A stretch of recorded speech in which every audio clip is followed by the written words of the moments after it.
আমি সুমনা। তো দেখো এই জামাটা আমাকে আমার বাবা গিফট করেছিল দুর্গাপুজোতে। তো দুর্গাপুজোতে আর পরা হয়নি, তাই ভাবলাম আজকে পরে কলেজ যাই।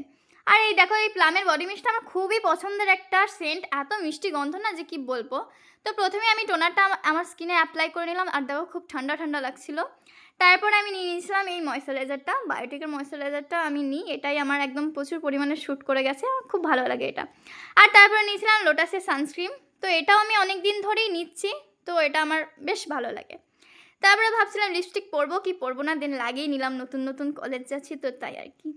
তারপরে চলে গেছিলাম ঠাকুর ঘর, আজকে যেহেতু সোমবার সেহেতু আমি আজকে পুজো করে নিয়েছিলাম। তো খুব ভক্তি ভরে দেখো পুজো করে নিচ্ছি, তো আমি পুজো করি, তুমি তখন দেখতে থাকো। আর তারপরে ঠাকুরকে প্রণাম করে নিয়েছিলাম। আর দেখো আমার এই গোপু সোনারটাকে আমি আগুনে নাচ সবসময়তেই দিই আমি যখনই ঠাকুর ঘর যাই, আমার কারণ এটা আমার খুবই খুবই খুবই ভালো লাগে। তারপরে দেখো এই ঠাকুর ঘর গেলে না একটা আলাদাই শান্তি লাগে, বেশ সুন্দর লাগে, বেশ মন থেকে খুব ভালো লাগে। তারপরে নিচে চলে গেছিলাম, নিচে খেয়ে নিচ্ছিলাম খিচুড়ি আর আলু ভাজা। তো দেখো আর আমার কলেজ এত কাছে যে আমি 11টা 5-এ গিয়ে 11টা 6-এ পৌঁছে যাই, কোনো বাস নয় কোনো কিচ্ছু না, ওই দেখো আমার কলেজ, মানে খুব খুব খুব কাছে, যাকে বলে আমার প্রচুর সুবিধা হয়।